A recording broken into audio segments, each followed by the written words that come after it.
परवरदिगार कायनात के खालिक और मालिक खुदा तेरा शुक्रिया अदा करते हैं जिंदगी की सारी भरपूरी के लिए, आज की इस रफाकत शराकत के लिए, इस हम आंगी के लिए।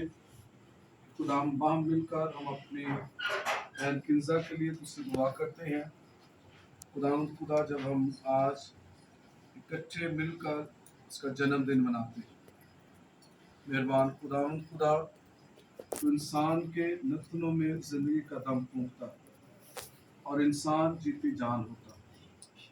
आज खुदा बख्श दे। आज का दुआ करते हैं भाई साहब के लिए, बाजी के लिए। खुदा इन दोनों को बड़ी बरकत दे, अपनी हिफाजत और पनाह में रख, ताकि वो अपने बच्चों की बड़ी दलेरी के साथ और हमेशा ईमानदारी के साथ इनकी पालना करते हैं।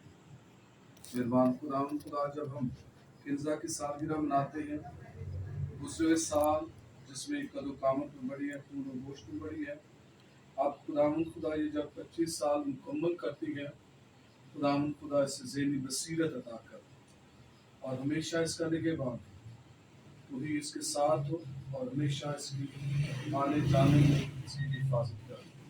मेहरबान खुदा बख्श दे कि हम बाहर मिलकर इन खुशियों को मनाते रहें। खुशियाँ ख़ानदान के लिए हमेशा कायम और दायम रहे। खुदा बख्श दे सारा घराना, सारा ख़ानदान जो तेरी मुनादी और तेरे कलाम के फैलाव के लिए काम करता है, इनकी आवाज़ों, साज़ों, ज़िंदगी को, बोलने को, प्यार मोहब्बत को और जो इंसानियत के लिए खिदमत सर अंजाम दे रहे हैं, खुदा हम सबके साथ हो। हमारी इस बाहमी मोहब्बत को बढ़ा। मौलाना साहब के साथ हो जो हमेशा हर इवेंट में, हर काम में ख़ानदान के साथ साथ। खुदा बख्श दे ये रफ़ाकत शराकत सालगिरह का दिन किंजा के लिए बड़ी मोहब्बतों और सलामती और प्यार मोहब्बत का ठहरे। मसीह खुदा उनके वसीला से आमीन। बाप, बेटे और रूह कुद्दूस के नाम से आमीन।